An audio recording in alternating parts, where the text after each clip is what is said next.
There are underlying destructive influences at work within our species that have never been dealt with, and which therefore blights our world endlessly with its killing fields. In response, we offer little more than hackneyed, ineffectual reasons as to their causes. These conflicts remain unstoppable because we surround ourselves with unreal beliefs that block our ways forward with immovable sacrosanct. The psychological forces that drive this dark activity lie within all of us. They play into our emotional needs, prompting us into fanciful options that bring us into conflict with realities and truths. A problem that was noted in the 3rd century BCE by Plato through his Plato Cave depiction. The devil lies in the small print, and the small print within human nature are the blanked out traits in its psychology that it will not look at. It is simple arithmetic. If we leave certain important symbols out of an equation because we do not like them, we get the wrong answer every time. It is for this odd kind of reasoning that systems of logic, guidance and beliefs from one culture to another are in many ways asymmetric to one another. To further understand why we are so culturally fragmented, we must return to our African beginnings, back to the very first people of Africa, the light apricot-coloured sand bushmen. These people expressed an entirely different and more intimate social way of living than our own. It was an intelligent, individuated way of life that harmonised with the needs of the natural world. They lived in small, non-hierarchical family groups. Moreover, the social collective instincts familiar to the modern world were not present. More importantly, we must read into this the pristine ancestral beginnings of our own modern selves before the fall. DNA and oral evidence has proved that it is the sand bushmen who carried the high frequency of the earliest haplography branches in the human mitochondrial DNA tree. Oral traditions also confirm San is the oldest representative of the human race. Their language clicks come perhaps directly from the animal world. The oldest mitochondrial indicators are not in the black Africans.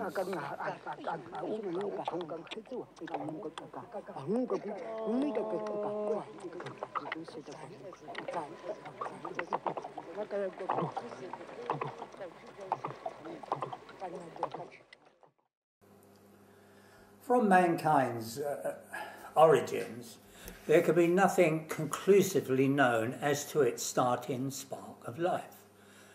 Not a thing beyond that of an obvious and unknowable super-intellect that had set all things in its proper order. For proto-man, proper order came to each being separately through a cerebral guidance enhancement, which was further endowed with mysterious capabilities. Man was intended, therefore, to be more than the sum of their physical parts. Great gulfs of time were to pass, and early proto-man's journey had led onwards into the Sand people. Others branched away from this and would eventually become known as Bantu, and whose numbers would increase extensively. With this increase came social changes and erosions to freedom. The wish to control had entered the nature of man and begun to express itself socially. Large numbers then subdivided into collective factions. The syndrome of follower in harness to the dominator had arrived. The coming together of San and Bantu began as the Bantu pushed southwards into the San homelands in great numbers, and bringing tribalism, that would eventually collectivise all before it. Man's most critical social phase had begun, and the long narrow path of sand beginnings began to fade into obscurity. This was the critical phase where early man's mental aspects became divorced from his spiritual twin. And because of this, mankind's lesser self was set to journey on alone with its artificial dogmatising gods whose deputies from that time forth were laying the foundations for their own futures by all and every means. Of course, these early manipulators also began working through the child. Give me the boy to the age of 7 and I'll show you the man. Well-trained young minds will more readily default in later life to its earlier programming, shades of the eventual Jesuits. All of mankind was now set upon a sinuous path that would take him deeper and deeper within the dark woods of future human misunderstandings. From within that populous aggregation emerged sacred leadership, taking the forms of kings, queens, prophets and witch doctors. This great change would erode the pristine conditions of individuation and free expression associated with the first people of Africa. It also began the dissipation of their mystical abilities. Those abilities that are now lost to modern understanding. Thus, the scene was set for Homo sapiens' eventual emergence out of Africa 40,000 years ago. So the scene was set for lost soul peregrinations of warring ideological and theological inanities, all travelling together into mankind's distant future. The template for Homo sapiens' social structures for all times was in place. It had become an arrangement by which the productivity of the many had been harnessed for the benefit of the few. The early marshalling of tribes into formal arrangements had been achieved by the means of its most violent and cunning elements. Thus, tribal chiefs established their places and around which were drawn their similar natures protective cohorts in fraternal empowerment. In what was always to be an unsettled partnership amongst this tribal chieftain activity were the witch doctors. They emerged as the cunning, self-deified artificers that mould tribal minds through superstition, fears and frightening trickery. This was to become the common methodology throughout all tribes and social template for all future times. By means of this process, minds and bodies were in even greater harness to the collective way. These governing arrangements were also mindset towards the eradication of old mystical abilities, their reasoning being that the adepts of former mystical abilities took their direction from a much higher directive. For this reason, pogroms for its dissipation began and would remain so throughout all times.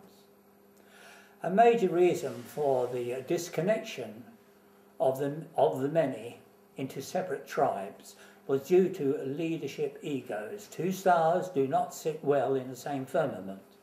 Thus conflict creates divisions and in time divides languages also. The social systems continued through millennial time, born again larger and more complex into every age, old tricks and new still bamboozling the many. The witch doctor dynasties moved on through their pagan times and into 21st century monotheism. Tribal chiefs and cohorts also moved progressively forwards in tandem with its unholy competitors. its dynastic paths of autocratic brutality and oppression moved on through its panoply of deified monarchies and until it arrived in our time amongst 21st century autocratic and secular democratic leadership. Perhaps we should look now at the modern manifestations of these arcane banes, of which there are many. Let us begin with today's sciences of psychology and neuroscience. They have moved closer together in a marriage of mutual supra-empowerment. Moreover, their intentions echo that of theology in older times. A need to become the final judge and jury over the workings of the human mind's spiritual aspects and manifestations. It is worrisome, therefore, in these enlightened times, that this new science-led slant on middle-age control formula should again be making its unwelcome appearance. Moreover, it is doing so for those same yesteryear time reasons of an institution whose bridling nature seeks to bury the paranormal manifestation phenomena for the sake of its own aggrandizement. In an effort to bolster their case against the paranormal, neuroscience conducted experiments using electromagnets affixed to the skulls of volunteers, who then claimed to have had out-of-body at one with their creator experiences. These results embolden psychology and neuroscience to state categorically these experiments have finally proved, that all paranormal activity was quite simply delusional activity taking place within the skull of the person experiencing it. Neuroscience further supported its assertions through technical jargon, stating that paranormal activity is merely the neural stimulation of the temporo-parietal junction, and from which originates all ethereal altered states of consciousness. Put another way, the underlying message being sent is that all such experience can now be construed as a trip down the rabbit hole with Lewis Carroll's Alice into Wonderland. They are, of course, misleadingly wrong. In the real world, a person who has experienced extensive paranormal interactivity will in fact be in possession of the arcane cerebral augmentations of second sight. Whereas the opposing position held by orthodoxy on this subject shows that this enhancement does not exist within its ranks.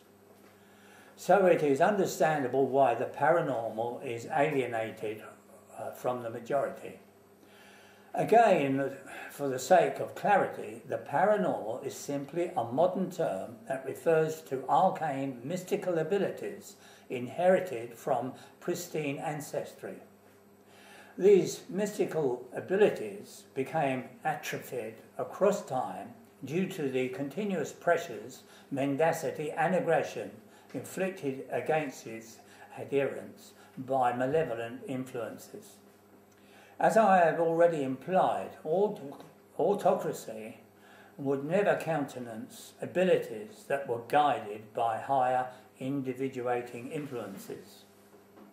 This corruption by malevolence of pristine man was the beginning of man's detachment from the very essence of its inner spiritual self, until eventually only echoes and yearnings of this loss remained within the collective unconsciousness of the species.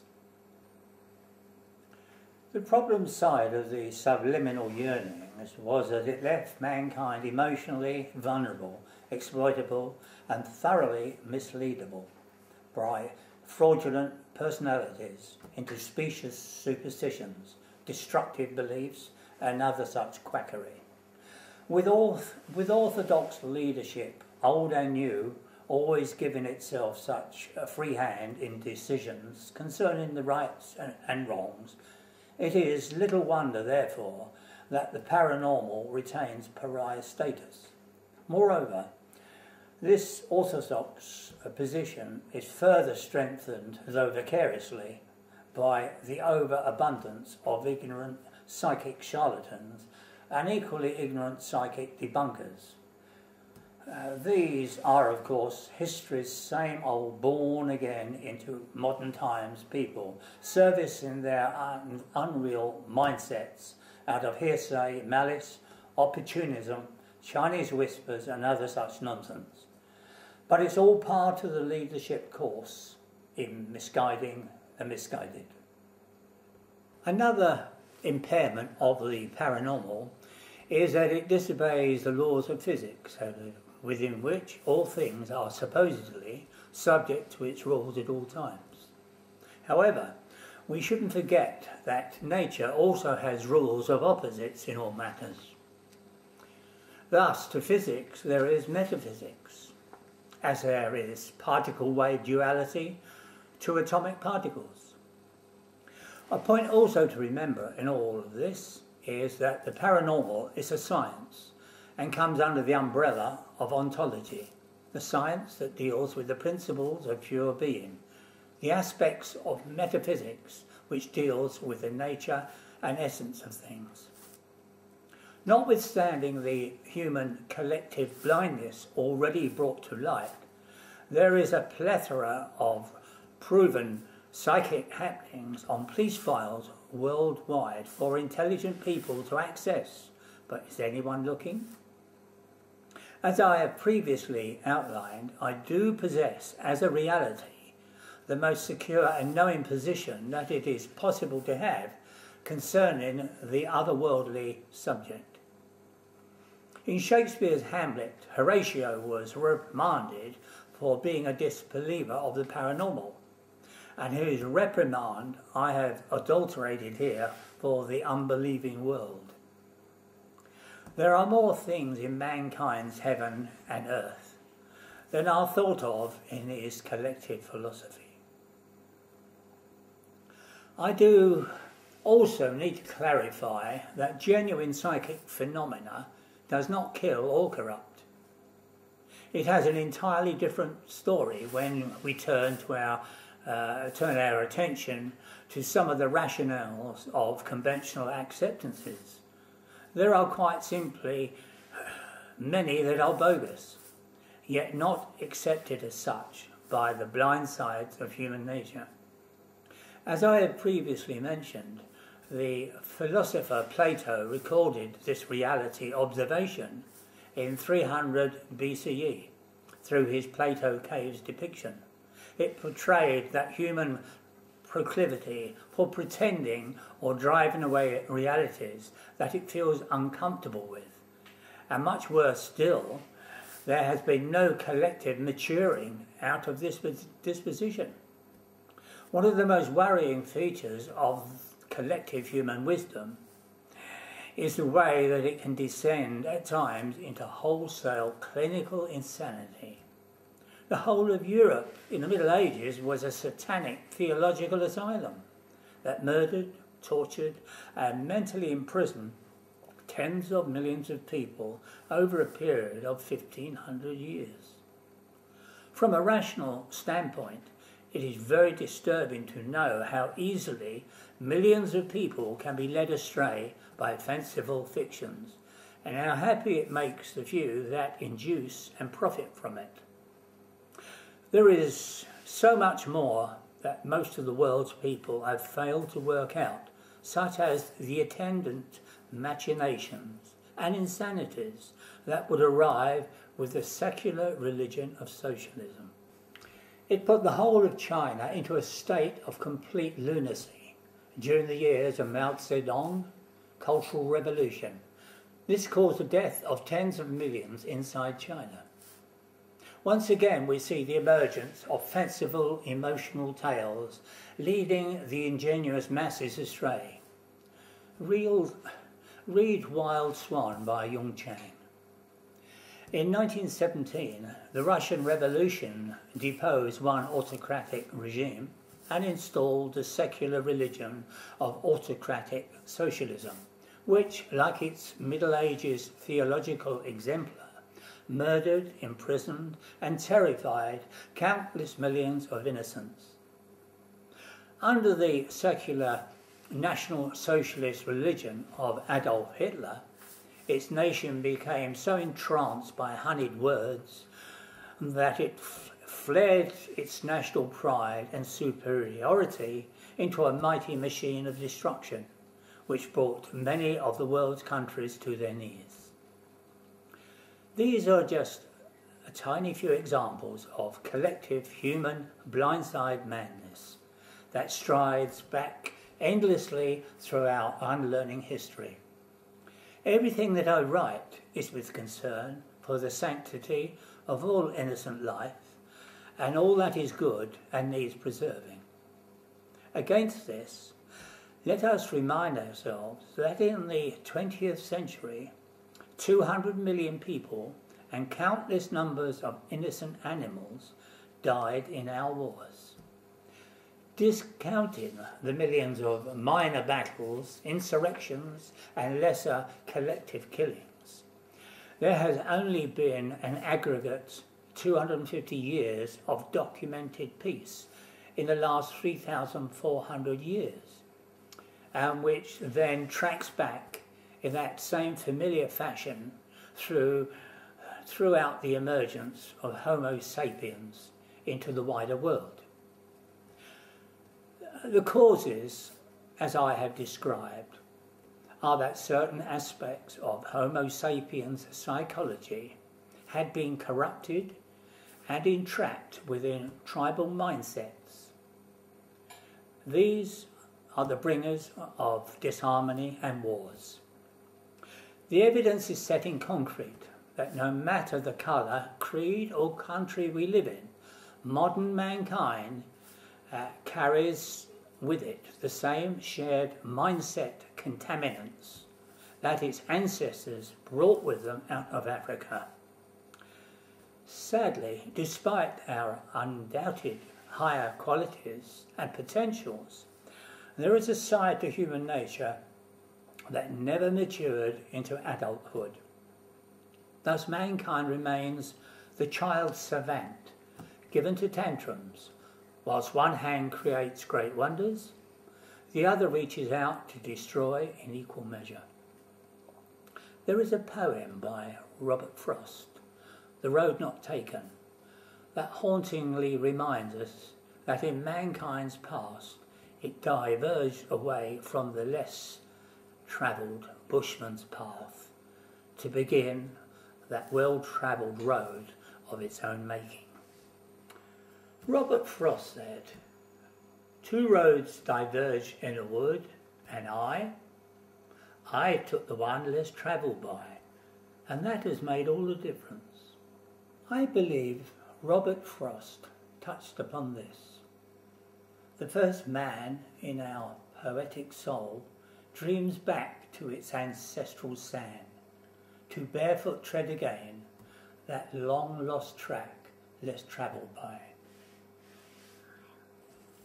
Before I finish, I would like to say a little bit about the great deal of damage being done to the wildlife on our planet, and through drugs, the damage done to young people.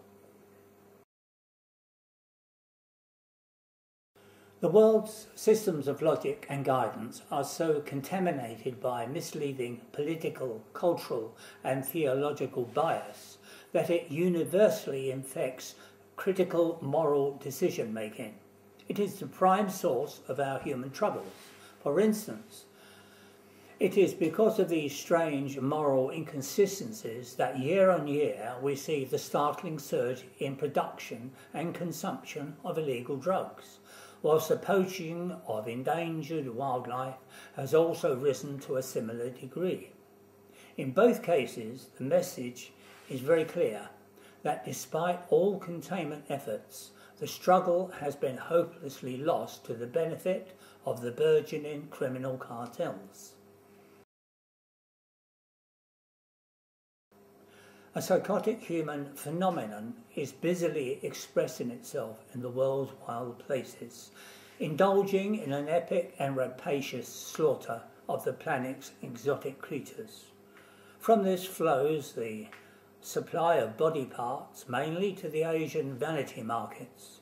It also serves those species medicinal benefits that are fancifully thought to be obtained through the ingestion of certain wild creature parts. To understand why these activities have continued to grow, we must look towards the moral fallibility of our good and honest guiding people, from whose moral misjudgments the evils in question are encouraged to multiply. Myths should remind us about our careless habits, but does anyone listen? The Greek myth of the nine-headed Hydra perfectly symbolises some of those ineptitudes. It explains that in cutting off a Hydra's head, two more will grow in its place. In its more worldly, objective sense, this allegorical inference has lived on unlearned within the nature of our kind. Unhealthy biases corrupt our social mores, and this factors into major human decision-making.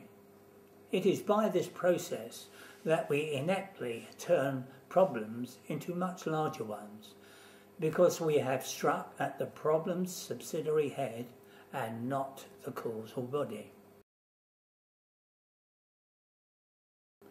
As far back as in 1998, the size of the illegal drug trade was estimated to be between 100 billion and 1 trillion annually.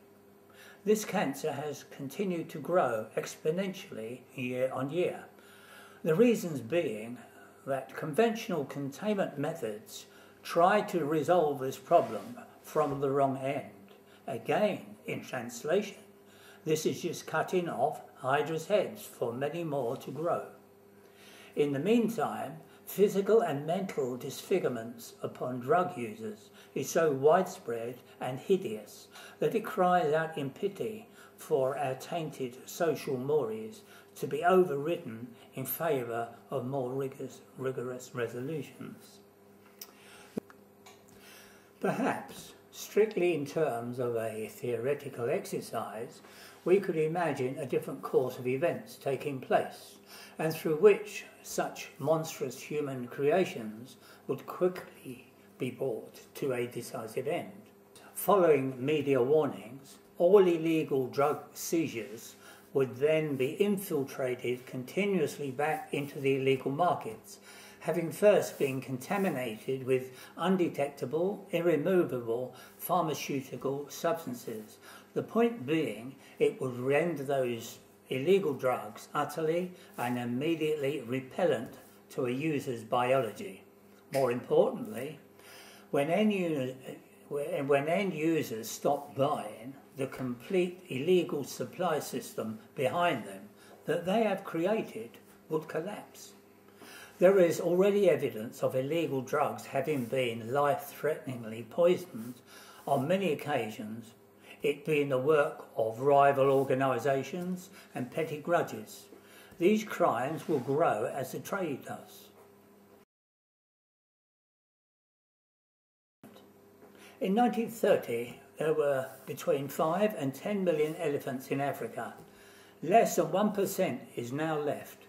Currently, up to 38,000 African elephants were poached every year. On 14th and 15th of March 2013 in Chad, more than 36 elephants were slaughtered for their tusks, including over 30 pregnant females. Their calves were killed or left to starve. In Zimbabwe's Hwang National Park, ivory poachers supplied local villages with cyanide to poison animal salt licks and drinking places. It killed 80 elephants and continues to do so to all creatures that are having to use those resources. 23 metric tons of tusk were seized in 2011 before they could reach the Asian markets. This quantity represented the slaughter of 2,500 elephants. Within the last 30 years, 3 tiger species have gone extinct.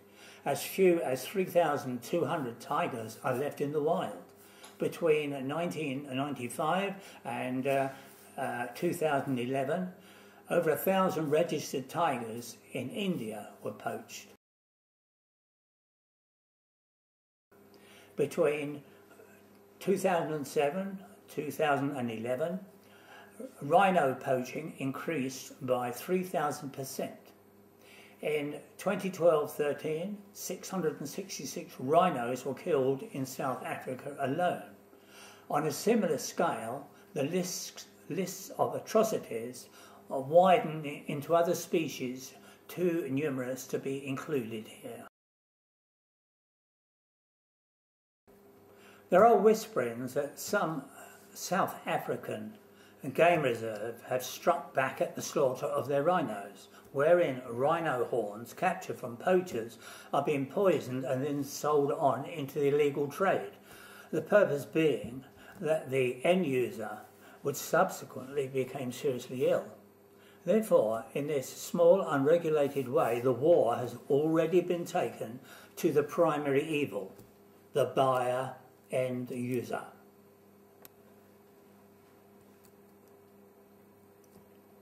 Once again, in our theoretical exercise, we will see an officially sanctioned contamination process being used on all elephant tusk seizures, rhinos and other wild animal skins and parts, prior to them being filtered back into the illegal trades. Containments used in these cases would need to be of a different form to those used against illegal drug users, while still needing to be enduring and visually unapparent. The effects of the contaminants would need to be physically and immediately effective upon all they came into contact with. Of course, we are only game playing with theories. The diplomatic fallout and reprisals from countries suddenly deprived of their wealth, creating immoral industries, would be significant. The ramifications would also extend to heavy job losses within former containment and enforcement agencies. Now that would rock our sinking morality boat, and we don't want that, do we? I wonder how many people have read the acclaimed statement of universal values by Pastor Martin Niemöller, who, whilst living in Hitler's Germany, highlighted the complicity repercussions that come of turning one's eyes away from illegal or legalised social crimes being committed. Of course, his statement of values does have further meanings, but in the widest possible sense. One wonders, therefore, how many people might recognise something of themselves within that wider meaning and be changed for the better by it.